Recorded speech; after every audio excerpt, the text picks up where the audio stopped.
Welcome, everyone. Welcome. Thank you so much for joining us at this big picture session at the Social Outcomes Conference. Welcome to those in the room in Oxford and welcome to our online audience. My name's Eleanor Carter. I'm Academic Co-Director for the Government Outcomes Lab and a member of faculty at the School of Government.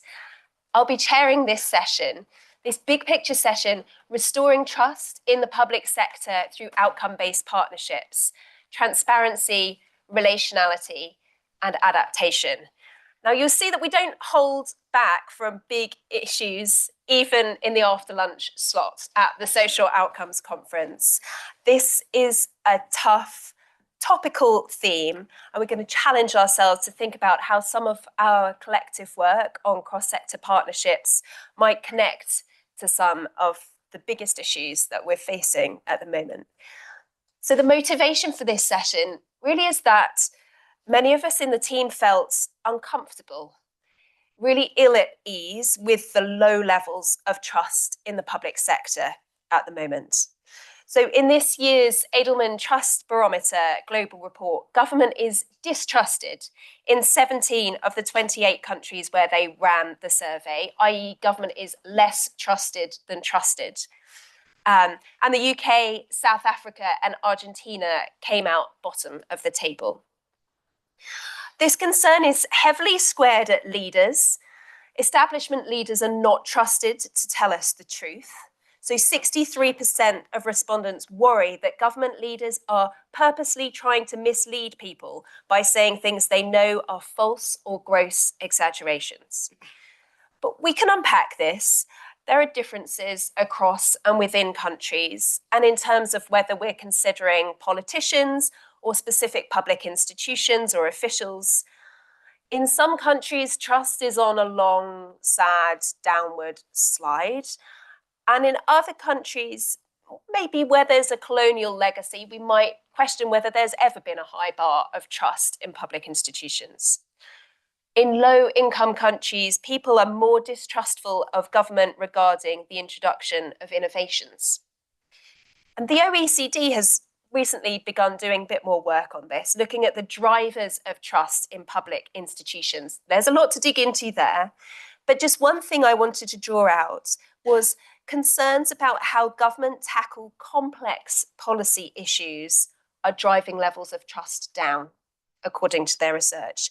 And I think that really links back to the challenges that Tina was posing in our keynote this morning. The challenge of cloud-like rather than clock-like challenges certainly seems to be part of this. So in the face of these quite crushing and concerning trends, we've brought together a propositional panel to help lift our gaze. But I did want to note that I had some concerns about putting this topic on the agenda for the conference. And my trepidation is because I'm worried there's a temptation to gravitate towards simplistic or trite solutions. So I think we need to avoid drawing from the populist playbook on this, looking for catchy, simplistic, but fundamentally flawed solutions. There is no single overarching solution to this. That's not what we're asking our speakers to cover. Instead, we've asked our speakers to reflect on themes that might be relevant and might have something to bring to our understanding of these challenges. Themes that just have a bit part to play in that scaffolding of trust.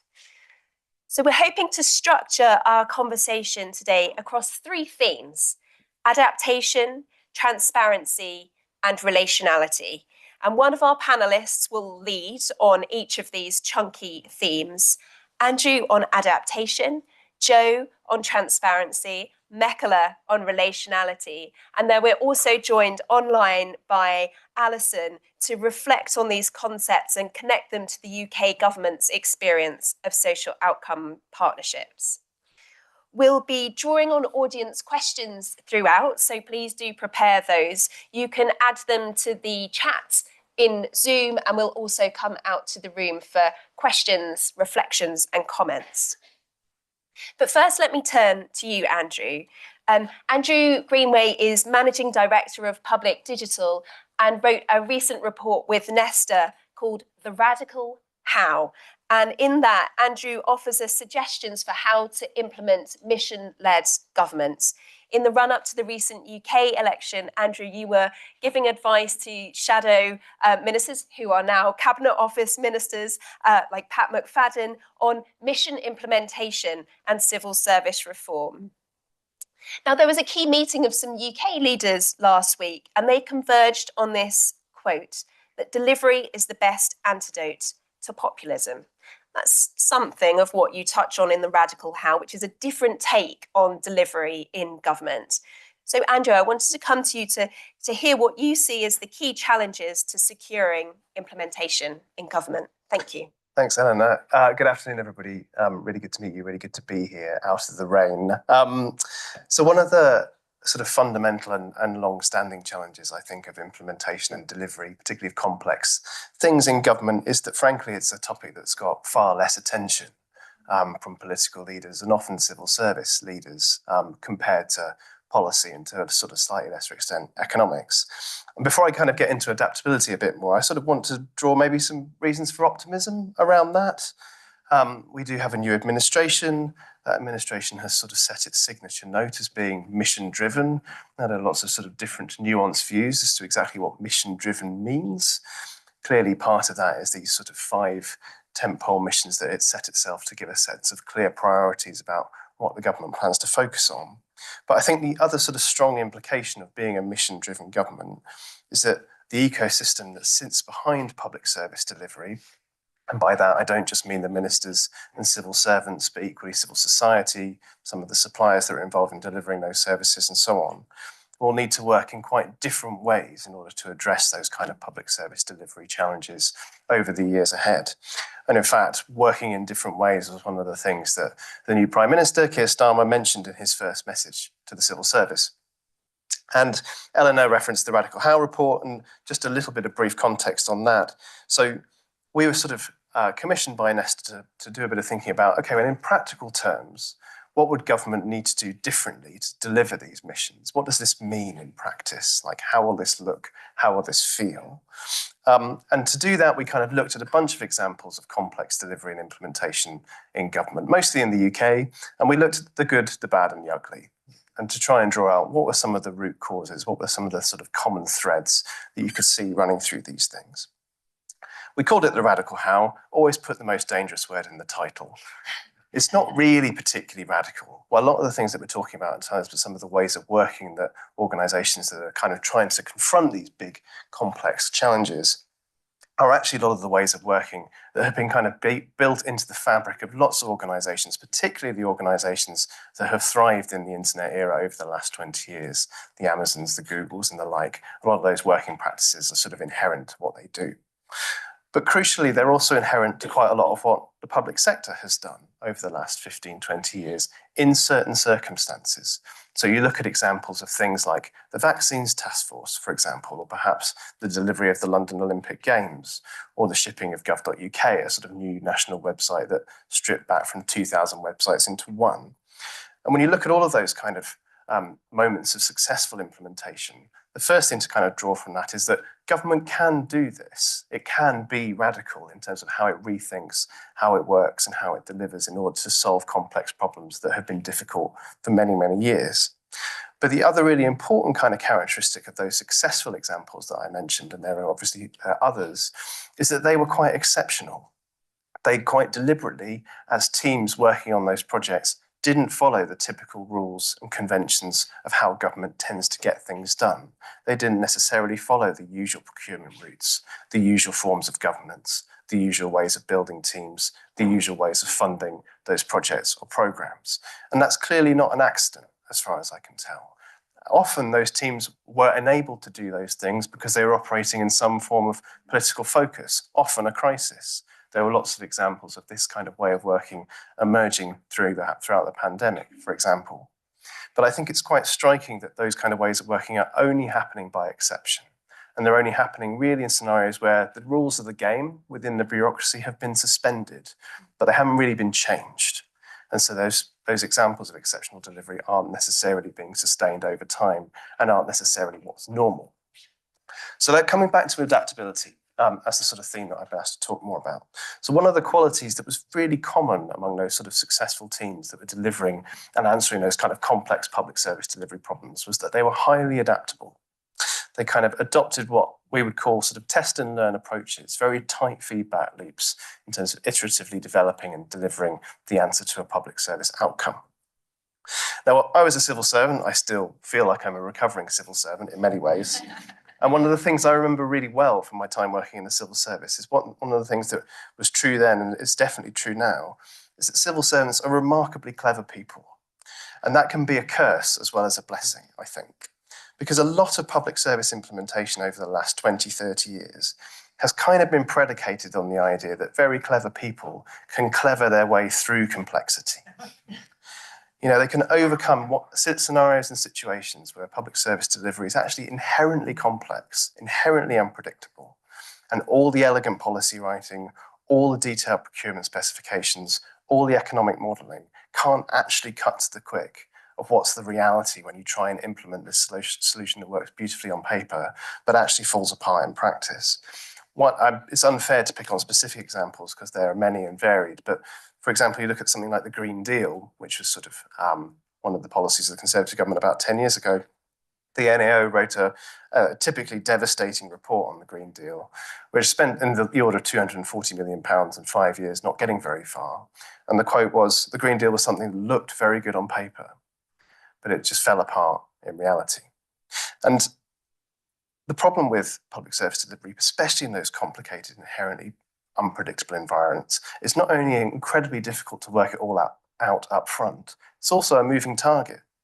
Technologies change, but also what changes more quickly is our expectations and the public's expectations of what public services can be and should be are also changing all the time.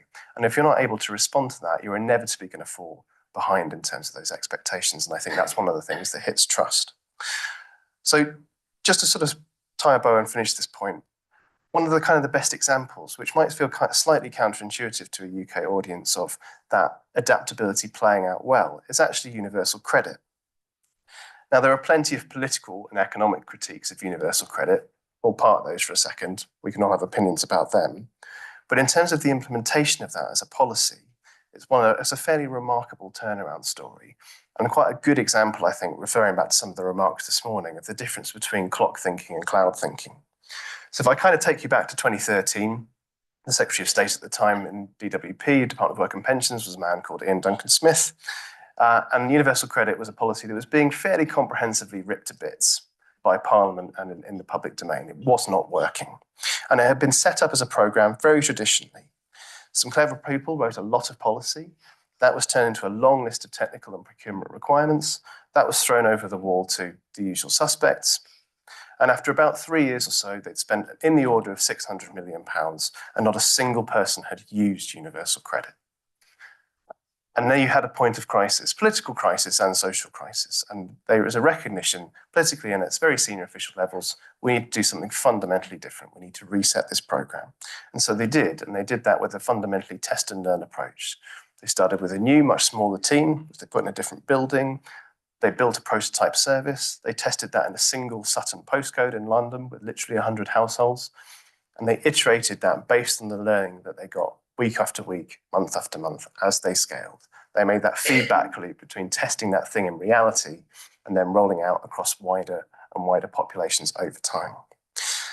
And the proof of the pudding, if you like, for universal credit was in COVID. And in 2020, overnight, the demand on that particular public service, which was highly complicated, highly relational, increased by 12-fold overnight.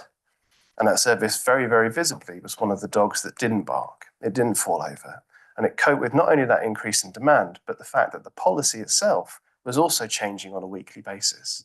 And that team had built the adaptability where they could not only change how it felt on the front line, not only change how it looked like on the website, but change the fundamental policy, legislative and economic assumptions that sat behind it, almost in real time in response to feedback.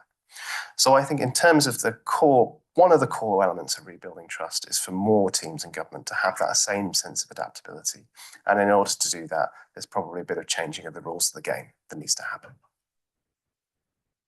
Thank you so much, Andrew. I wonder, could we come to a question anyone in the room who'd like to ask a question on this theme of adaptability? Thank you. Is it Malcolm? Yeah, it's Malcolm. We've got a mic just coming to you. Yes, thanks, Andrew. It's really fascinating. I want to just build on that because I know you were deeply involved with government digital services for a long time. And it seems to me that what government digital services, if I'm correctly interpret this correctly, was to bring in a lot of smaller systems companies and give them experimental projects and to do what I would describe as a pre-commercial type procurement and delivering results. And also you broke the stranglehold in some cases of the really big system companies. Now, it seems to me that that is something that we ought to be following through much more systematically. And it comes back to our general theme about procurement, but actually a competitive procurement process, well managed, and particularly one which engages a wider variety of suppliers, has a range of benefits, apart from being more diverse and bringing more people, but actually delivering better results. Do you agree? Probably the easiest question I'll get this afternoon. Yes, very much so. And I think it's sort of probably important to give a little bit of context on what led to some of that procurement reform that the sort of government digital service did, which in 2011, sort of the UK Parliament declared the kind of the technology consulting market formally as an oligopoly. There was oligopolistic behaviour being conducted by a small number of suppliers. And a lot of what the reforms that GDS brought in at the time were partly about a minister talking to them and facing down that behaviour and saying, this is unacceptable, this doesn't happen anymore. But lowering the barriers to entry for a lot of smaller and more medium-sized players to play, and not only for them to play within that public sector market, but also for their to buy capabilities that formed a part of blended teams rather than just buying a thing to throw over the wall. It was a sort of very different commercial relationship. And universal credit was another good example of that, moving from a relationship where the procurement and the commercial interaction was a policy team writing some things down, handing it to a supplier and keeping their fingers crossed. Rather, there were plenty of contractors in the new version of universal credit, but they were within the team delivering it, and you wouldn't know if you went into that room who was a civil servant and who was a contractor. Thank you. I wonder if I can move us on to our next theme, although I do hope that as we move through, we'll be able to weave connections between our different themes. So our next theme is transparency. Joe, I'd like to come to you. So Joe Abba is DAI Country Director for Nigeria. Joe's an internationally recognised expert in governance and institutional reforms and a GoLab Fellow of Practice. Joe, we were talking before the session about a big initiative that's been funded by the World Bank in Nigeria. It doesn't have a catchy name. It's the State Fiscal Transparency, Accountability and Sustainability Programme for Results.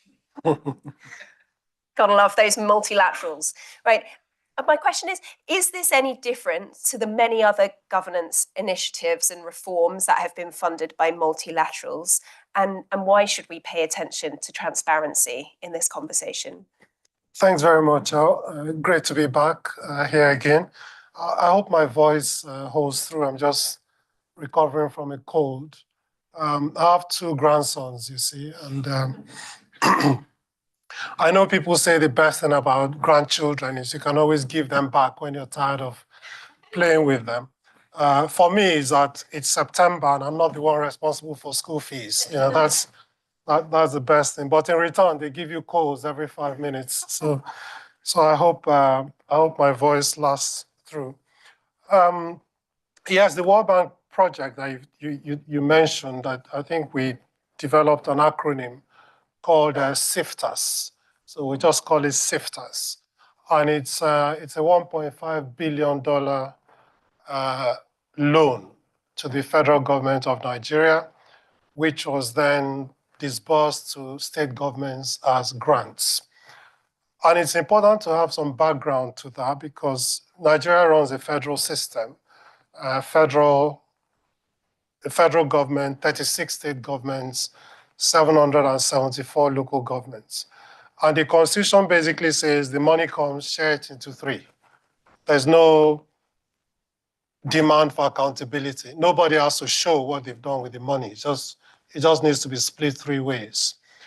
And so to get subnational governments to do anything different, the governors, the 36 governors, either have to agree by consensus, or you need to give them some sort of incentive to encourage them to reform. You'll be surprised to learn that accountability for public funds is not one of those areas that they will have a consensus about. So, so having this incentive was very useful, and it was a straightforward, payment by results activity. So, put your budget online, you get $1 million. Show that your procurement system is transparent, you get another $1 million. Like that. It was straightforward direct budgetary support. And the governments could do whatever they wanted with the money. There was no restrictions as to how they spent the money. So of course, all 36 state governments bought into this straight away. And for the first time, you had everybody's budgets online. You had everybody's accounts, audited accounts online. You had everybody's procurement laws meeting the ancestral code. You had everyone's payroll system verified by biometrics. So, the people you're paying salaries to actually existed. So that was all very good. What was even better is that the scheme was done through existing state institutions. So the Office of the Auditor General were the ones that went out and verified whether these indicators had been met or not. The Debt Management Office provided capacity building to the states. The Public Service Institute provided training for the states. The Secretariat of the Governors Forum coordinated all of these things. And the intention was that as many states as possible should actually qualify and get access to these funds. To do that, of course, they needed to be a lot more transparent in the way that they managed public resources. So, so as I said, initially it was about, is your budget online, is your procurement good, and all of that. And then there was a slow ratcheting up of the indicators. So you started to see things like how transparently did you use your COVID funds, which I think would have been useful in some countries. I mentioned no one. Is your auditing better than it was before? And are you implementing property taxes, or you're just waiting for the oil to come out of the ground? There were a number of successes. Like I said, all of the 36s bought into it. All their budgets are now online. All the audited accounts are online. This is something that it would have been virtually impossible for a traditional donor project to get within 3 years at that kind of scale. And this happened without the need to buy new white SUVs, without conferences in posh hotels, and without having to pay people to attend workshops, which in many cases happens.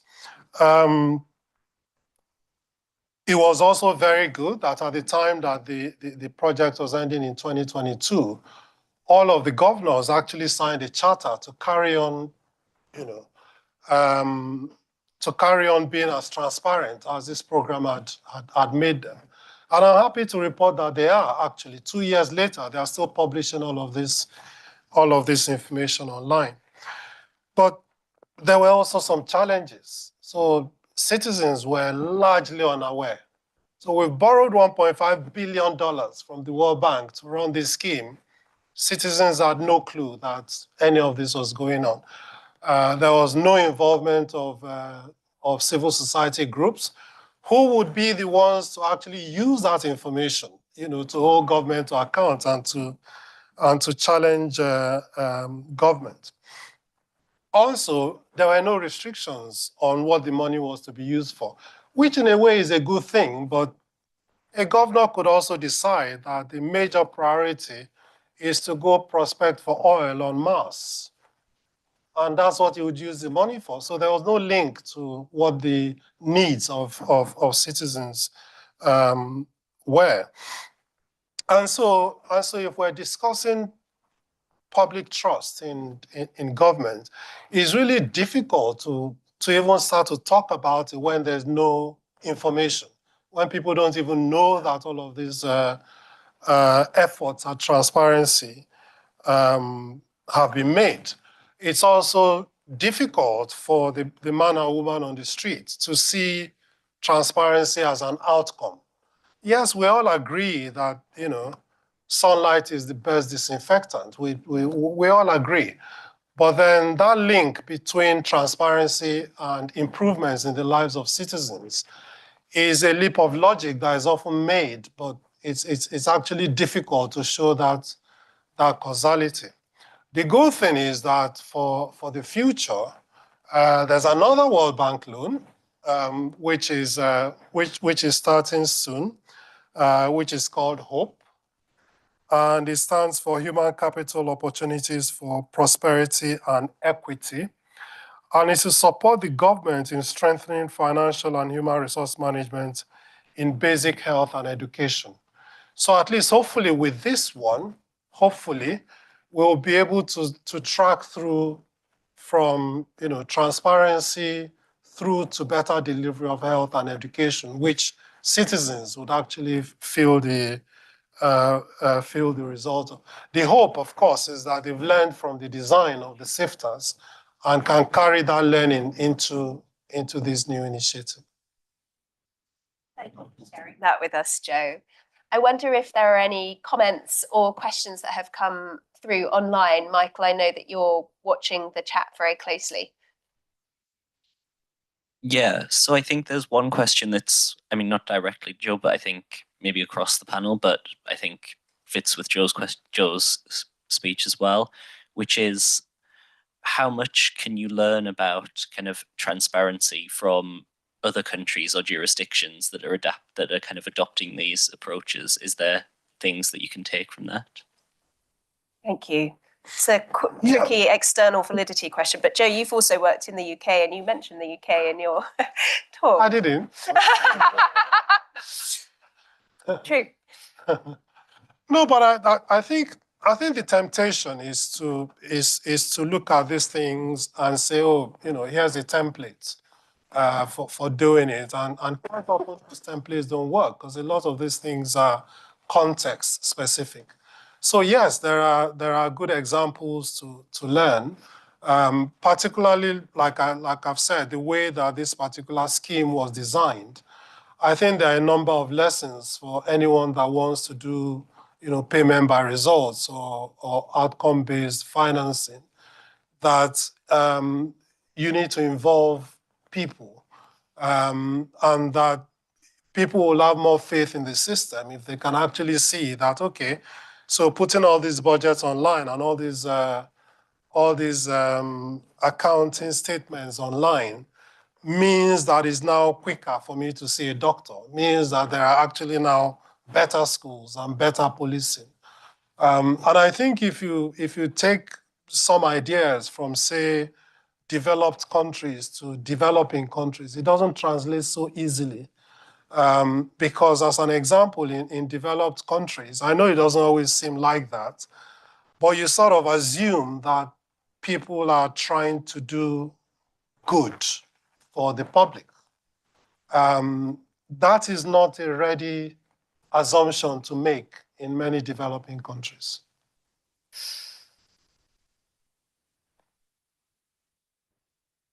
That's one to Sounds like you want me to say more. Please, yeah, you can't leave us with a cliffhanger like that, Joe. No, I think that it's important to bear in mind that transparency is a good thing in its own right. Okay, we don't need to be apologetic about seeking transparency because it's public money, it's our taxes, it's our natural resources. We have a right to know how they are used. We have a right to question the people that we've donated our power to use our our resources. So transparency itself is a good thing, is a necessary ingredient for pursuing better governance. But like I said, I think it will be important to ask people what is important to them. It will be better to build people's needs into the design of projects like this. Otherwise, you're using $1.5 billion to reward things that the citizen can't relate to at all. So I think that's a lesson, and it's not just it's not just about learning from countries like the UK, but it's also learning from countries like Nigeria about how we've done this kind of thing, and how the design could be improved. Thank you, Joe. And you're increasingly talking about evolving people, and that's a perfect segue, I think, into bringing you in here, Mekhala. So Mekhala Krishnamurthy is Associate Professor of Sociology and Anthropology at Ashoka University in India. She's one of Apolitical's top 100 most influential academics in government. And crucially, Mekhala leads a project on relational state capacity. And this word relational and relationalism has come through in several of our conversations today, but it feels a bit amorphous. So I wonder if you might say more on this.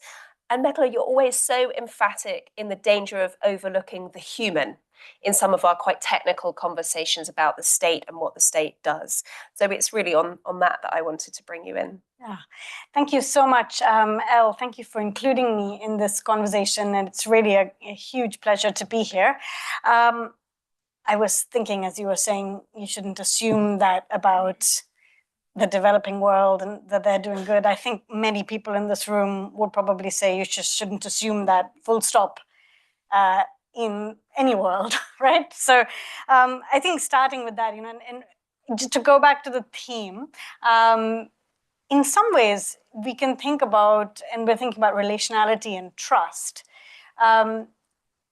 Maybe this is a plea to think about trust with a small t rather than a big T, because trust with a big T is quite challenging and quite problematic. It's actually quite scary. You often use it only in things like trust in God, right? It's a very big thing to trust with that big T. And the other place I was recently reading, and since so many of you do contracting and trade and markets, antitrust, right? The word trust there actually indicates monopoly power. And very few things have as much monopoly power over violence, if you want the Weberian definition, over legitimate violence, than the state.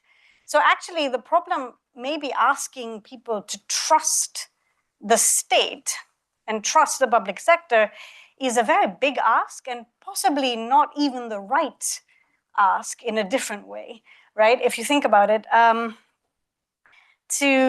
in some ways, I think it's because we are asking so much with an entity which has so much power, the state, the reaction to that is often ideological. It's either do away with the state, like less trust. We do not actually fundamentally trust the state. We want less of it, minimal government, all the rest of the scaffolding that goes around it, or huge faith in the state to discipline people because we don't trust the people, right? So which one is more dangerous to trust, the people or the state? And I think ideologically so much gets built around those because we focus on this trust with a big T. And then you have, political scientists like Jim Scott actually talking about the art of not being governed. So wanting to remain fugitive and away from the view, and libertarians share that in a different way. And on the other hand, all of us sort of looking for what is going to bring about public purpose and a renewed faith in collective action and government. So in this Scott mode of things, it's not necessarily a bad thing for us to have a bit of an anarchist squint at the state, right? It's not a terrible place to start to say maybe some antitrust is not a bad thing in general. So, you mentioned relational state capacity, and the quote that was up there was the epigraph from Martin Luther King, and it was the epigraph to a paper that colleagues Dan Honig, who's holding this grant on relational state capacity, and my our colleague Rahul Sharma and myself have been doing, and Elle participated in our first Relational State Capacity Forum, which was really exciting. And I think one of the things that we're trying to do there in thinking about the garment is that today we talk a lot about pockets. Pockets of effectiveness, islands of effectiveness. And when you're thinking about the garment, not of just destiny or what I think Margaret Levy talks about as communities of fate, but you're also thinking about the garment, the texture of relationships between citizens, residents of a place or those availing social services, and state agents.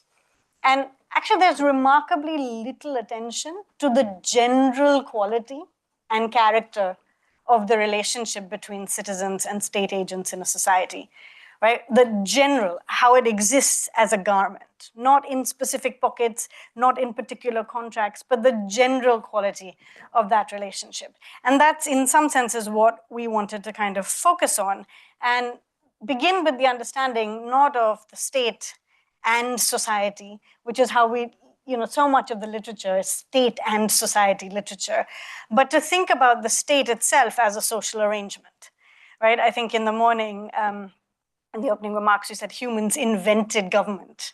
Humans invented the state. We tend to forget that. It is a social arrangement. And so it begins by understanding either the state as a social arrangement, and then within that, to pay attention to what kinds of interactions and relationships that arrangement affords, right? And the interesting thing about state and citizen relationships is that they are neither sacred.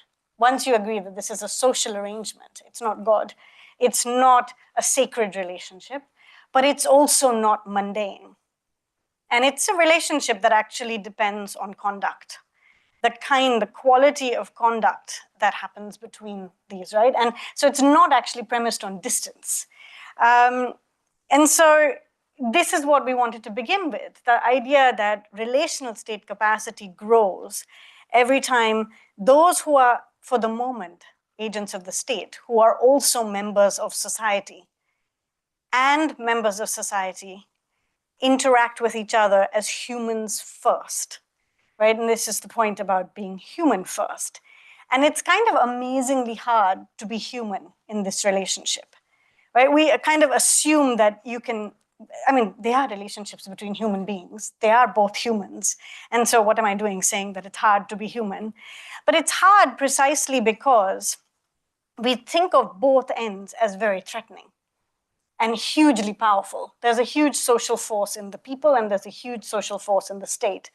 And when we talk about relationships, I think with Joe, this is also the point, when we talk about relationships, we are actually usually talking about vested interests, personal relationships, ties of community or identity or group affiliation. In India, it would be belonging to the same caste or a certain kind of understanding of gender or a certain political economy, right? And we're not actually talking about being human.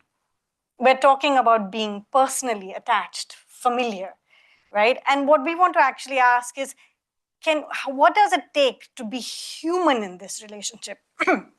For you to recognize each other not just as a means to an end, although all these interactions, whether it is with a police officer or it is with an welfare agent or it's a doctor, are in fact purposeful and intentional relationships, right? But what would it take to actually be seen as an end in itself? Like for you to be seen as an end in and of yourself in both cases. And for example, just to think about what it means to be human is also to err, right? To make a mistake.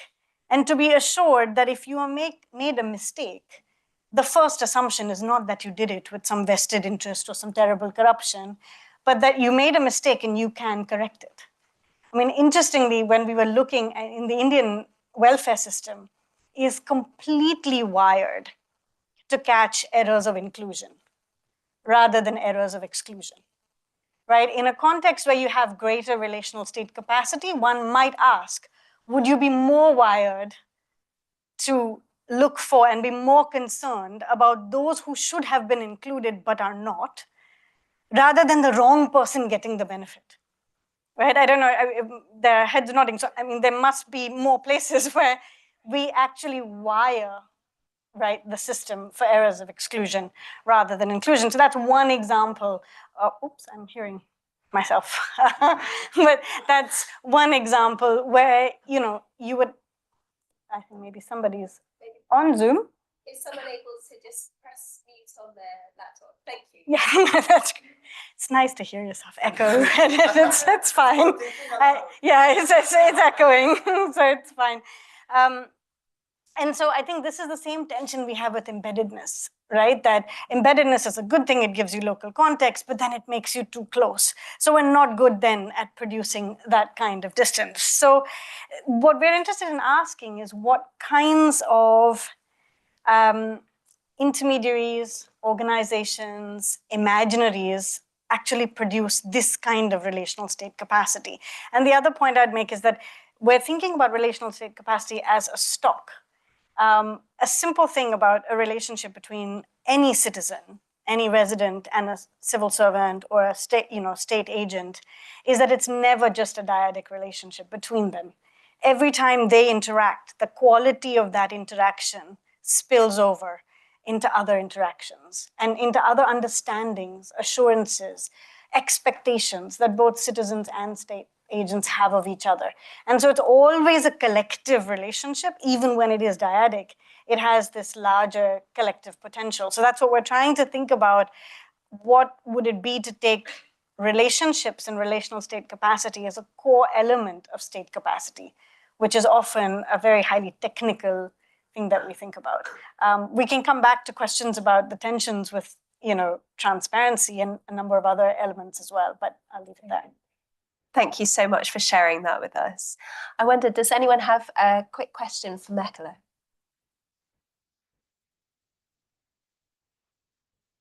I think that's one there. Oh, great. Thank you. We'll just get a mic to you. Since you mentioned that part of what you've been asking is what kind of organizations actually, make that relationship more human, I'm curious to know, have you found such organizations and who are they and what is the nature of those organizations? Yeah, I mean, that's such a great question because I think, so when we're thinking about both organizations and, what kind of imaginations might allow this, right? So I think there are interesting examples both of imaginaries and of institutions, both in civil society and in the public sector. And I think when you're thinking about civil society organizations, there are those for whom it's a very activist adversarial relationship with the state, right? And then there are those who frame this as, as mutual recognition, right? So even within civil society, there are a number of organizations, I think, that appreciate the challenges of frontline workers, right? Of understanding what it's like to be a frontline worker, of seeing this not as a relationship of just accountability or hostility. And in fact, one of the interesting things is that,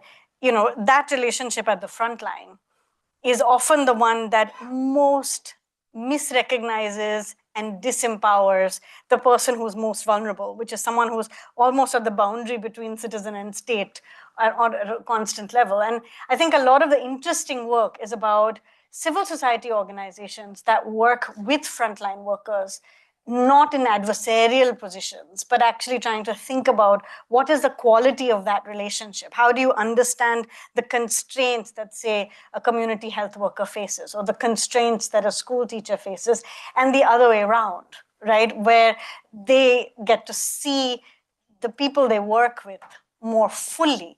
I think particularly in countries like India, but also in Nigeria and many other places where we see extreme social and inequality, differentiation, and socioeconomic differentiation, actually seeing people as human is so critical to understanding like their own relational complexity and actually seeing them as human because you have a collective and shared interest in a government service. So we've seen some of that change where actually at the front line, particularly on both ends, state and civil society, you see a reframing of that, that relationship and how you reach out, how you visit, the way you conduct visits, right? And all of this is sort of thought through, yeah. Great. Thank you, Mekele. I would love to come to our fourth panelist now.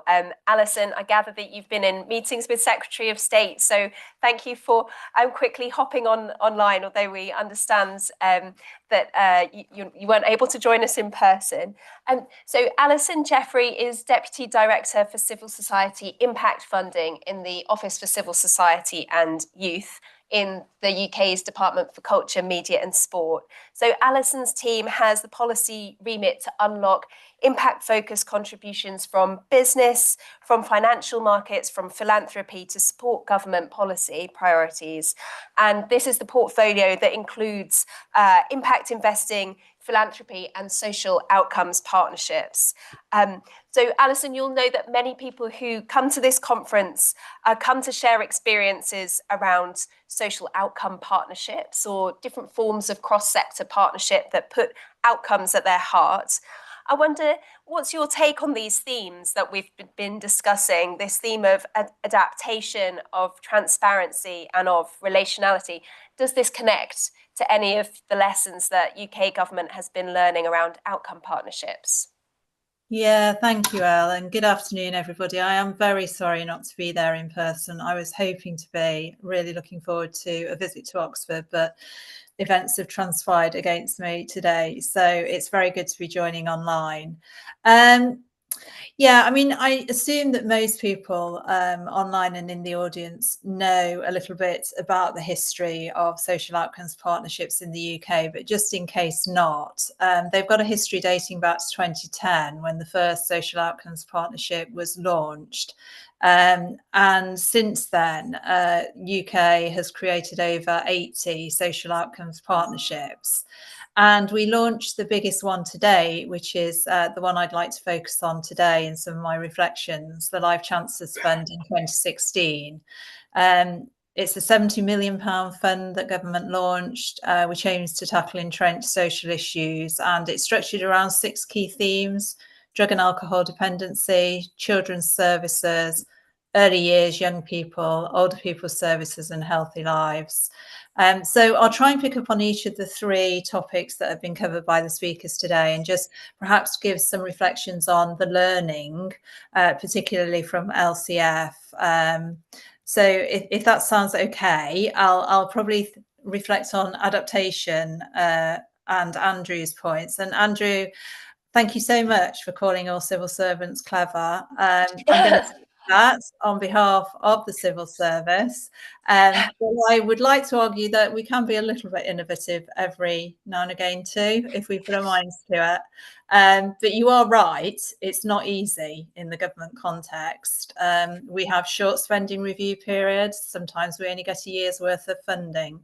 And often very, very challenging delivery timescales. So there are some, I guess, inherent issues with the way that government is structured and funding, which makes innovation more difficult sometimes. But a few thoughts, I guess, on the issue of adaptability and the Life Chancellors Fund. I think the notion of the black box in outcomes-based commissioning isn't new. And it's probably a concept that some of you are familiar with, but if not, this is about enabling projects to adapt services to needs on the ground in local areas without prescription from above on how to do things. And having an overarching outcomes framework enables this. So I think that speaks to both the point of adaptability, but also to the point about how you can involve people in those decisions on the ground across agencies, and reflect on, I guess, user feedback in terms of how you can make in-flight adjustments to projects to better fit with the changes, needs and circumstances in that locality or in that partnership. And I think with Life Chancellors Fund, obviously we have an outcomes framework, which is agreed at the outset of each project and also establishes payment terms. But we are really keen to learn about what other outcomes are achieved on projects for future reference. And I think in some instances, adapting and varying those outcomes framework is appropriate based on a clear rationale for what's needed. So I think with social outcomes contract, there is that kind of inbuilt ability and assumption that needs will change and that there is a a structure which enables that adaptation throughout. And I guess a good example of that is we've done a deep dive evaluation of the Kirklees supported housing project, and we've seen how local adaptation of the outcomes informed by frontline practice has enabled much better delivery on the ground. And I think one of the other big learning points will be whether we can better codify that approach to allow for appropriate adaptability, but also retain assurance that overall policy objectives are being met and that public value is being achieved. Because I think, it kind of bleeds a little bit into Joe's point on transparency, that, we want that adaptability, we want that responsiveness on the ground. But as, kind of government needs to be keeping an eye on overall policy objectives are being met and that the wider public value is actually being achieved. So those, I guess, are a few thoughts on adaptation and some of the issues and challenges that Andrew raised.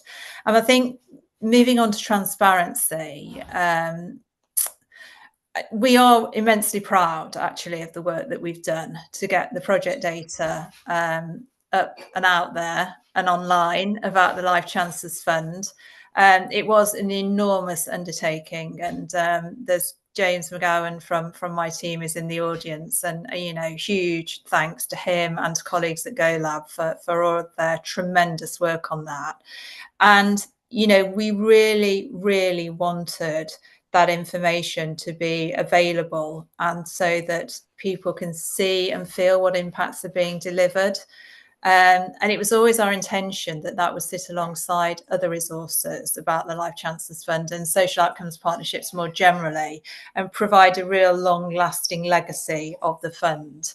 And it has been a labour of love, and it's something that government arguably doesn't do very well generally in terms of the money that it spends. And it is a real step change in the way that we're recording data and performance data about a fund that government has supported. So we're excited for that, and we're proud of it. I think our early work to build a data platform to capture data led to GoLab's work to analyse and then build the data visualisations that tell that story of project delivery alongside the contextual information which is provided by the project partners. So it's not just kind of data, data chucked at a screen. It's actually trying to tell the narrative about that project delivery and the context that those project partners were working in. Because I think, picking up on one of the other speakers' points, each locality, each partnership is different and has their own narrative, their own set of circumstances, and they are all different. And I just also like to pay tribute to the projects themselves that have helped shape that and input into that process, because it has been a mammoth undertaking. And I think ultimately we want to ensure that public money is spent effectively and efficiently. So there is an accountability point to being transparent. However, ensuring that learning is shared is also important and equally important. So it's kind of back to my previous point. It's kind of, how do you balance those two things? And we're trying to do our best to balance those two things with the Life Chances Fund. And then I know we're short on time, so just a few reflections, if I may, on relationality, I beg your pardon, and some of the things that Michael has said. I guess with Life Chances Fund, from our evaluations to date, an outcomes approach to delivery does appear to offer a framework for organisations to align both purpose and effort. And the LCF evaluation to date shows that trust has grown between partners over time, but I think over time is key there. These relationships, this trust, it's an obvious thing to say, but it's definitely played out in the LCF evaluation, is that does take a lot of time, a lot of effort, and a lot of nurturing. So that longitudinal approach to projects is really important in that context. And I think across our two evaluation reports, both the primary one and the supplementary one, it's clear that a culture of collaboration has emerged between partners, and that is real, and it is a step change improvement in the relationality between agencies on the ground, and between those agencies, frontline services, and other people involved in those partnerships. And the feedback from projects has been incredibly positive in that respect, and that alignment of purpose, that shared vision, and shared endeavour, I think is real, and it becomes really clear when you visit some of the projects. So I went to see the Chancellor's project at Arsenal in the community earlier this year with our permanent secretary, Susanna Story.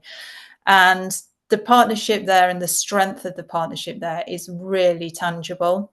So there you've got local and national government. So you've got London Borough of Islington, and obviously ourselves at DCMS. You've got Sport England, social investors, and Arsenal and the community, all working with Substance, who are the delivery organisation. And they've all played a role in finding solutions that help young people to avoid reoffending, stay active, and chart a positive course for their lives. And, on Mecla's point about frontline public services kind of interface with civil society and how you build that trust between the two, and how you have that honest relationship and dialogue. I think when I saw chancellors, and we've spoken to them, that is a reality, particularly in that context and with that project. But I'm sure lots of the other projects, and certainly the data is proving it, are the same. And I think it's really powerful to think that through those partnerships, we're capturing data and learning that hopefully will inform future attempts to replicate work.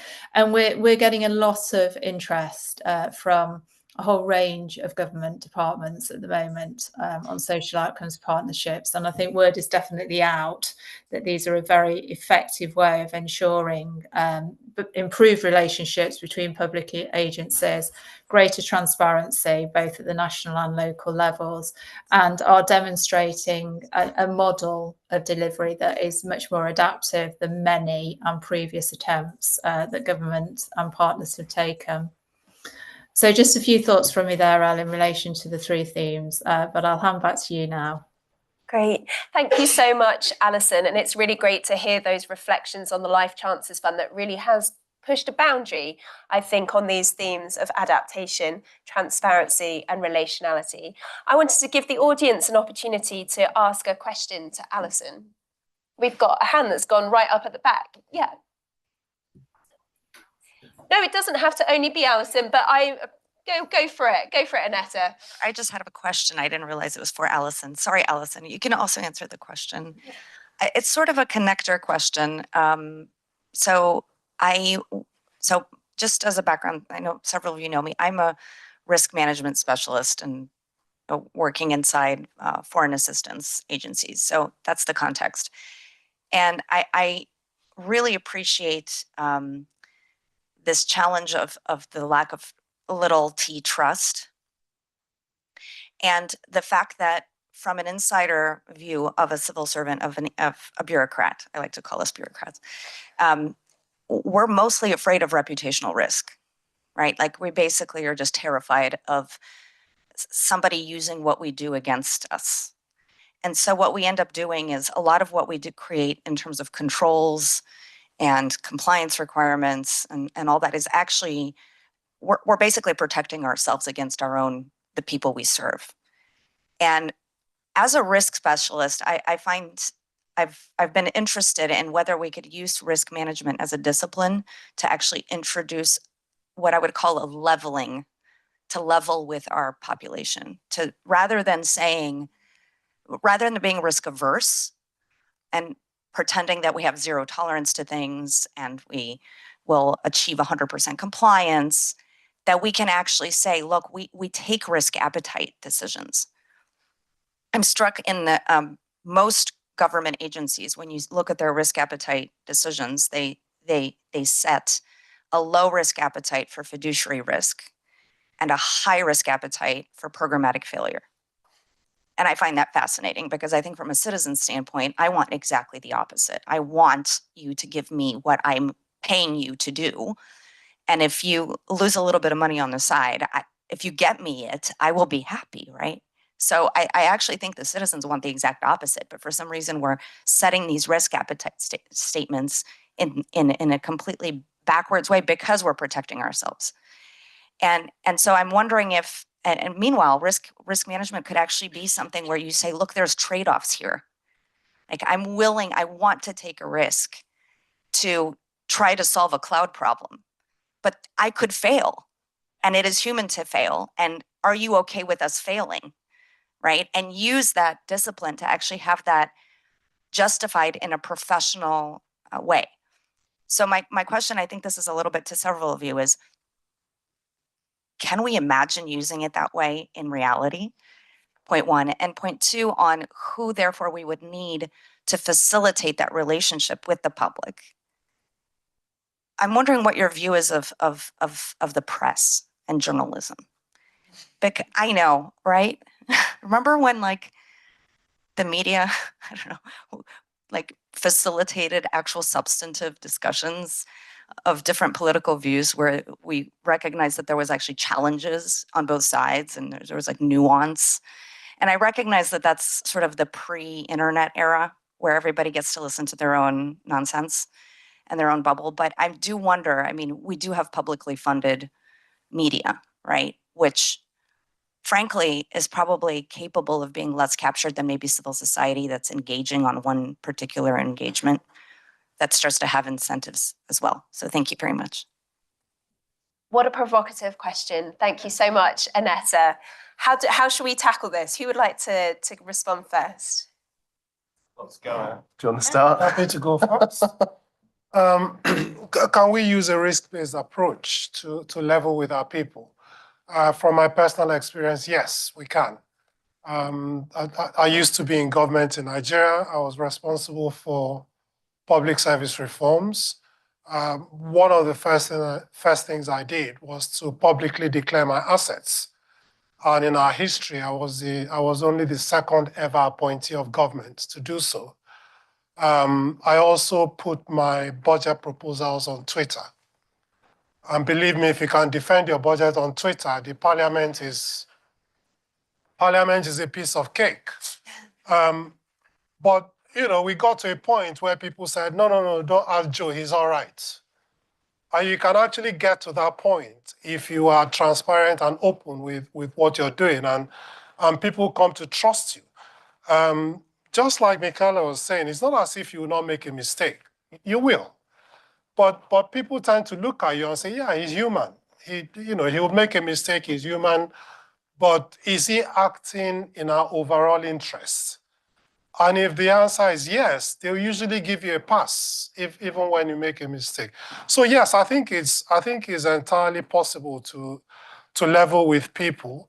I put everything online, and for 2 years we went from having, I don't know, 10 or 15 freedom of information requests to having nil in 2 years, because people just said, well, you know, I know that if I want to know, I can just go to his website and the details of how much he gets paid will be there. The details of what he owns will be there. So that's why transparency is so important in building trust.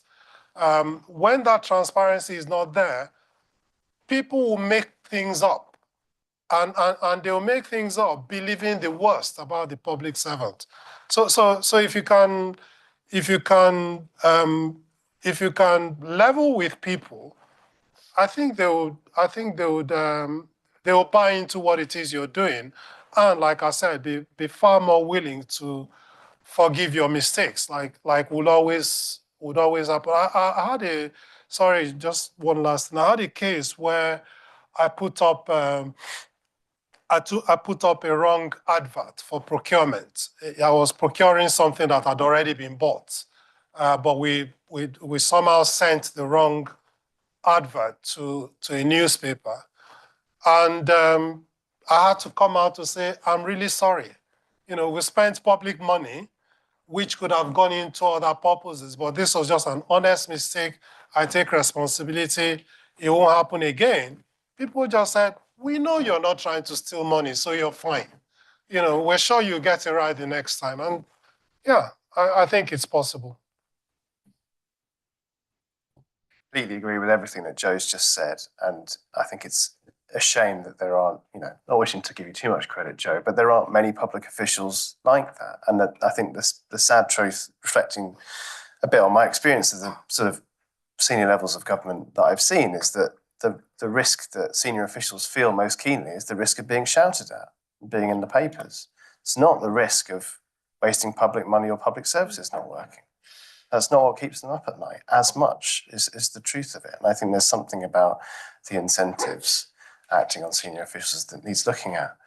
And just to sort of maybe to draw it back to the adaptability theme a bit, and the point around risk appetite is right. One of the things about teams who are kind of tackling those complex problems with a more test and learn approach is they find out pretty quickly if it's not working, and then they stop it. And actually, one of the things that governments are generally very bad at is stopping things, because particularly if you've begun a big complex program, as they tend to start with a minister standing up and saying, we're going to spend an enormous amount of money on X. And then we're not really going to hear anything about it for a long, long, long time. And then at some point, something might pop out the other side and I'll cut a ribbon. Whereas if you take that kind of more adaptive, incremental approach, it's great for the politicians because they get to announce something new every month. It's like, here's a few more people who use this thing. Here's a little bit more progress that we've made. But also you don't get that accumulation of risk that builds over time. It's like, we haven't shipped the thing, the deadline's slipping a bit, the budget's slipping a bit, what are we going to do? And you see that kind of, not just accumulation of risk, but that sunk cost fallacy as well in terms of the spending and political capital that gets invested in these things by kind of front-loading all of that work. So I do think adaptability is part of the way of reconciling and sort of reducing that level of risk that officials and politicians are carrying to something that's more acceptable. It's such a great question, and I think I think you level with people with whom you have shared interest and mutual recognition, right? So the word leveling, who do you level with, right? And it's about level. So it means you have to have an equal relationship. And I think that's really critical in thinking about this word itself.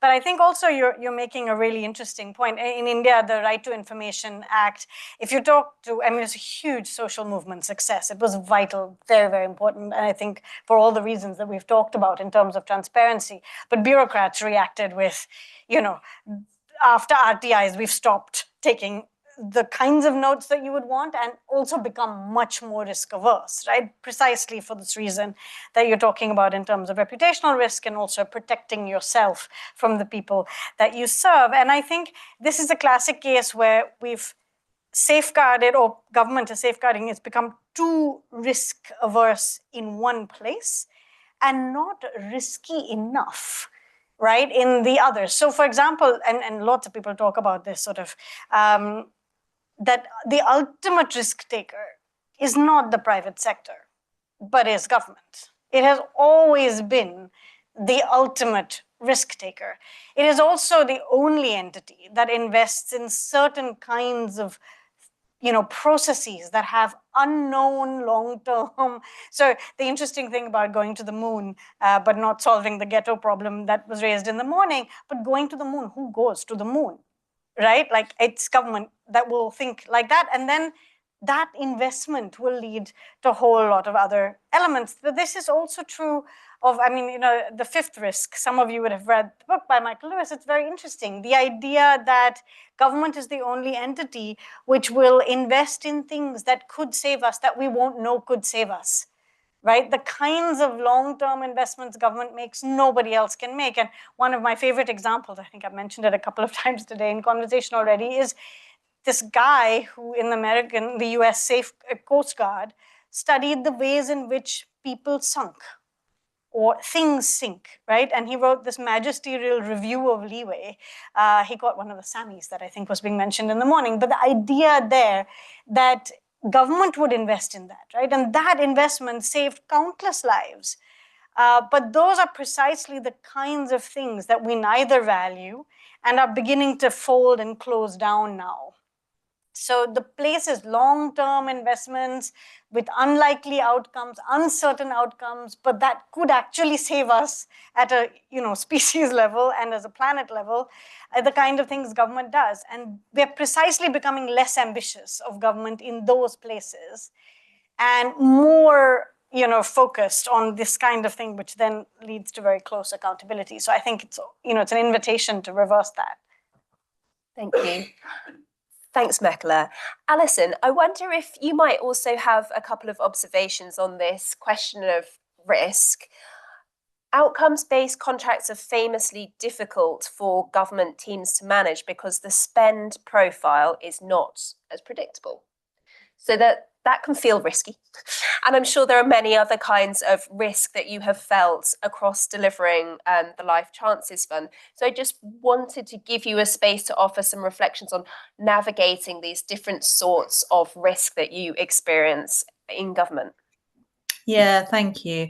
I mean, I think, I guess I would challenge a little bit the assumption that citizens expect high levels of risk around kind of, and don't mind financial risk because as long as it delivers. I'm not that sure that's true, actually. I think there is an expectation that we manage both of those risks if you're in government, and that you are managing financial risk alongside delivery risk as well. You mentioned the press. The one thing that absolutely government gets slaughtered for is wasting public money. It also gets slaughtered for not delivering, but it gets slaughtered for both things. And I think we therefore need to keep an eye on it as public guardians of the finances of the country. So that's my view on those risk balances. But I think in terms of social outcomes partnerships, they're not easy for government to manage, really, because they and our I'll be honest with you, our financial business partners find them really, really tricky because they are unpredictable, as you say, Elle. And, I've got some very skilled people in my team who do their absolute best to profile the spend. But the reality is, because of that obvious payment by results nature, they are hard to predict. And, we try and do our best, but it doesn't, we don't always get it spot on because we can't. And, we have with social outcomes contracts today kind of had large underspends, and we've had large underspends, but we've delivered the outcomes. So they have tested that envelope and pushed that kind of risk appetite for not coming in on budget and for not being able to give absolutely 100% precise kind of spend profiling to the centre. So they have, in their own way, tested that appetite out. It makes people uncomfortable, I'm not going to lie. It makes government finance officers very uncomfortable, and we've had lots of questions, and my team has had to deal with a lot of kind of flack, really, from the finance teams within government about that unpredictability.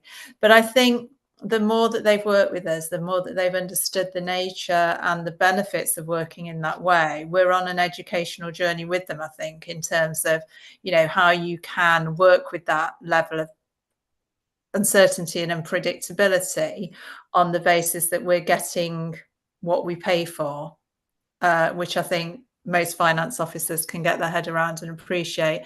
And I think more often than not, it's coming as an underspend rather than an overspend, actually, which is another thing to note.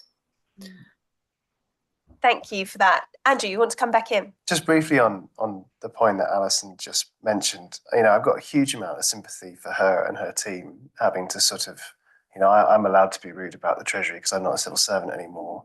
But that kind of default mindset, I think, is a really interesting one, a difficult one for teams trying to do the kind of work that Alison's team is doing. And the irony is the sense of control that is demanded of teams in all governments, far from unique to the UK, trying to do these things. That there's a sort of a comfortable fiction that is now accepted in government. The sort of the programme business case is just hundreds of pages of untested assumptions. They're not real. I mean, we can see that from the kind of the overruns in terms of budget and delivery timeline that you see in these things all the time. But there's a sort of a tacit agreement that sort of exists, I think, among a lot of the sort of the orthodoxy of thinking around finance and government that allows people to kind of hold on to those tablets of stone, and they feel real, they feel certain. They're definitely not. They're just as uncertain as what Alison and her team are trying to deliver, but it's a much more honest, I think, and mature conversation of the reality of delivering public service outcomes, and it's not easy to do. Yeah, this challenge of being candid in the face of uncertainty is definitely something to bring through. Michael, I wonder, are there any other comments and questions online that we can introduce? Yes, I'm going to paraphrase a question from Zoya Wallington, who asks,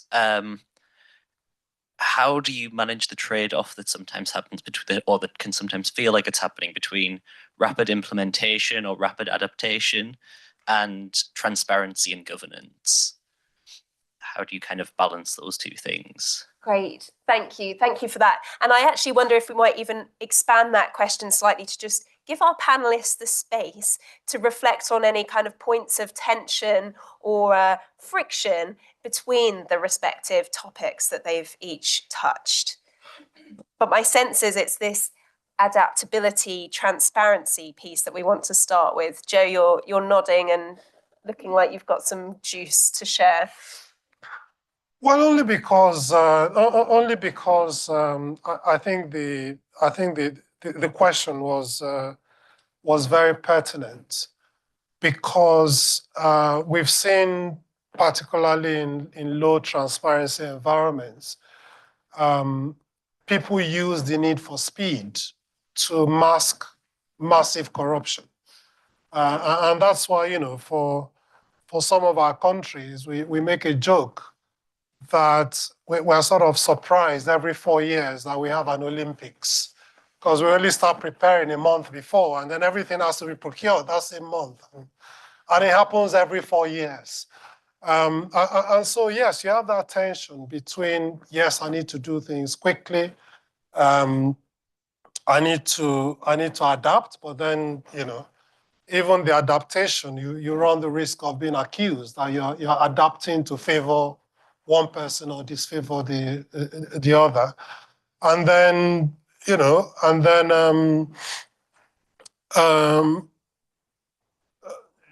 then in terms of relativity, that tension between needing to implement our speed and the outcome you're actually trying to achieve can be quite difficult, because sometimes you're saying, okay, I didn't do it the best way because I needed to get it done quickly. Perhaps if I'd had a bit more time, I would have done it. I would have done it better. But yeah, it's a really difficult thing. But like I said earlier, people just need to know that your heart is in the right place. I think that's the most important thing. And for them to do that, they need to see that you are open, you're transparent. If you're going to adapt, you explain why you are adapting. I think that's a crux of the whole thing if you're going to build trust. Yeah. Thank you. Mekele, do you want to build on this? Yeah, so I mean, I was just thinking there are two interesting, I think, both links and tensions with implementation and thinking about relationality and relational state capacity in the way that we've been thinking about it in implementation. Because so much of the society-state tension has been framed as oppositional, and then you need to bring society in, bring in the people's voices. We've ended up focusing a lot on participation, and then a lot of, you know, what we discussed in the morning, again, co-governance, co-production. I think at one point, Tina Nabachi said co-everything. And in one way, I would say where you have high relational state capacity, good quality, characteristic relationships, maybe we would drop the co and we would stop focusing so much on having to participate. Maybe all of it will just become implementation, right? Instead of, like, if you implement, you don't need to implement in this co-fashion if you have strong relationships as your base. right? But because we don't have strong relationships, we don't have a strong character, we're constantly looking at almost compensatory forms of building that in a way that then becomes quite formulaic. You will still need formal procedure, participation of different kinds, but it wouldn't be of the way that we're currently compensating. And I think that's why so many of us find convenings, participation, public forums, social hearings, public hearings, so much like a staged event, because they feel staged precisely because we're compensating for poor relationships. So I wonder whether a lot of the core stuff would just simply be implementation as it should happen, right? So that's one way in which we might look at the two together.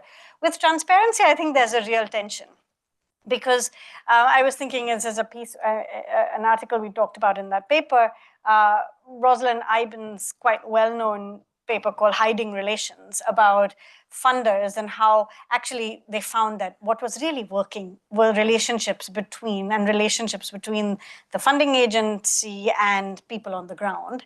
But then they started monitoring, using technology to monitor, and starting thinking that actually the monitoring was having the impact, right? Rather than the relationships having the impact.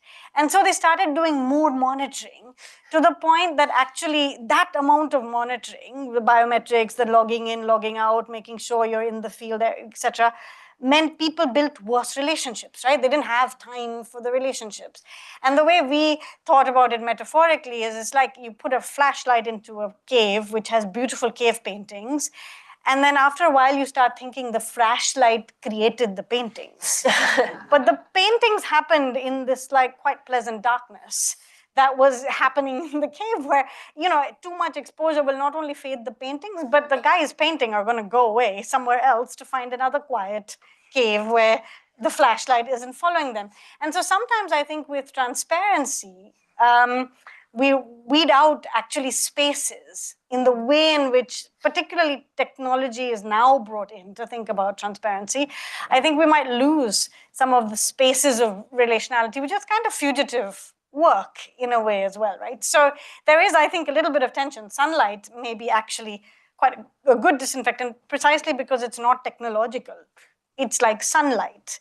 But I think when we do torchlight, there's a difference between sunlight and torchlight.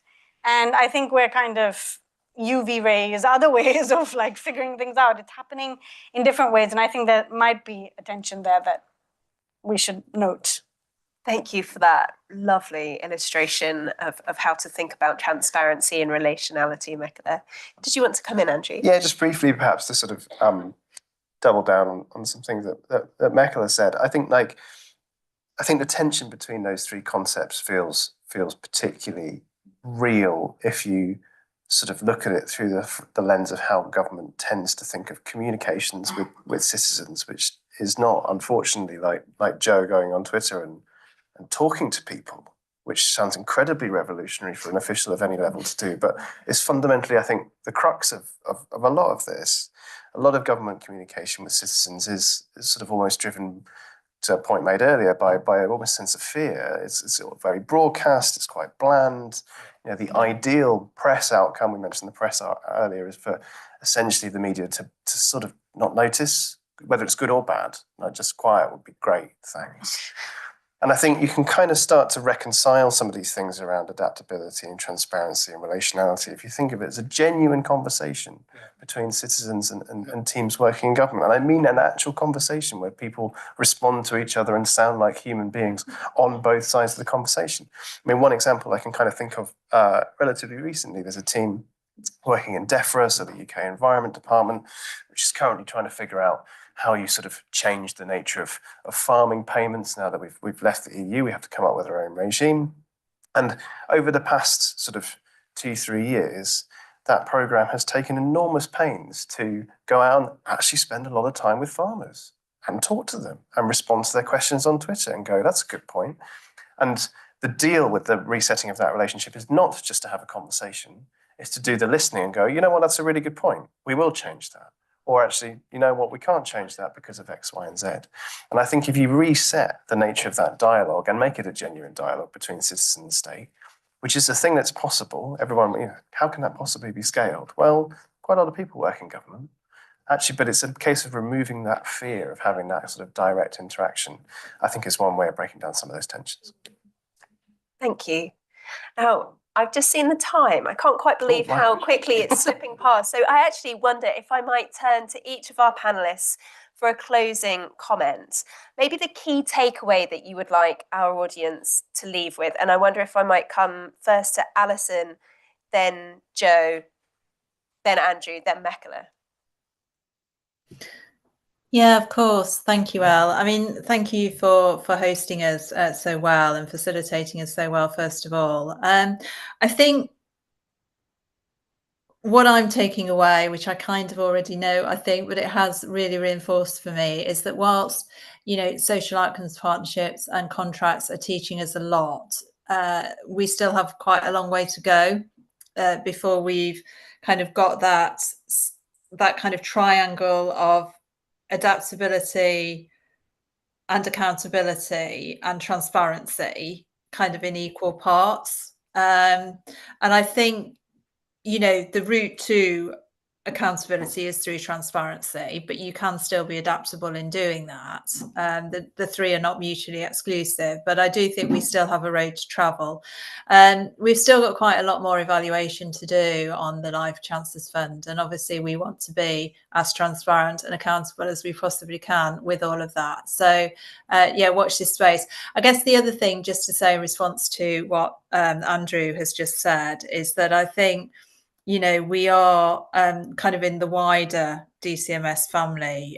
We are kind of, our Secretary of State really wants to look at how we reset the relationship with civil society moving forwards. And there's quite a lot of work and thinking going on at our end in conjunction with a really wide range of agencies on how we best do that. But I think there's also a little bit of me that wants to kind of put challenge back into kind of civil society organisations that, local government is renowned for running citizens panels where absolutely nobody turns up, apart from one person who might ask about when the bins are collected in their local area, which is important, but, not really the point of them. So I think it's kind of there's a challenge also about how we get civil society more excited in engaging with, kind of more strategic issues, I think. So sorry, a few thoughts from the L, forgive me. Thank you, Alison. Great. Final remarks. I think it's just to the need to rediscover the meaning of the term public servant when we're talking about building trust between citizens and governments. A public servant is essentially a servant of the public. And I think we need to bear that very, very clearly in mind. Any servant wakes up before their master and doesn't go to bed until after their master goes to bed. Any servant doesn't answer back when they are abused or when they are attacked. They wait for the master to calm down and then they explain. Servants are generally poorly paid. And they tend to work very hard to build the trust of their master, such that their master can actually leave their property in their possession and go away and trust them to be able to manage that properly. I think that's what we need to get back to if we want citizens to trust our public servants. Service. Thank you. Andrew. And I guess in addition to service, I'd sort of like to see another quite old-fashioned concept combat, which is the idea of entrepreneurialism in public service. I think that was pretty core to the idea of being a civil servant. The person who came up with the post office wasn't a minister, it was a civil servant. And there's sort of quite a gap in sort of the boldness that's required, because if you get that right, and I think that's something that's possible at all levels of bureaucracy. And I don't exclusively mean the civil service here. This is a much wider ecosystem where we need to see that kind of public entrepreneurialism. But I think more of that will play a big part in rebuilding some of that trust. Okay. I mean, I was just thinking when Joe was talking about service and servants, and we're in Oxford, and Oxford and Cambridge are famous from time to time staging these inversions of power that happen just for a day to change power relations. But I think government is full, and public service is full of moments, rituals, which show equality, right? The polling booth in India with all of the problems of differentiation and caste, in that moment, you are equal. And I think it's also about this mutual recognition, right, of each other's shared humanity. And I think since all of you are people who think so much about relational contracting, and you think about incomplete contracts requiring relationships, I would say the social contract, whether you have a written constitution, like in India, or not, like in Britain, is an incomplete contract and a work in progress. And so it's built on its foundations to require that kind of mutual recognition and relationship if it's going to work. So, thank you. Thank you so much for your provocations. This is really, inversion is a word that you've used there, Mekla, and I really feel quite inverted across our themes, because I set out with concern, and now I have what I think Tina called earlier, a sense of idealism without naivety, because we have not sugarcoated this conversation at all. So enormous thanks for each of your contributions. Thank you, Mekla. Thank you, Joe. Thank you, Andrew. Thank you, Alison, for joining us. We now have the time to mingle for those of us in Oxford as we await our new report launch on the evolution of social outcome partnerships. So do get ready to mingle again outside in the Inamori Forum. Thank you very much for joining us at this session.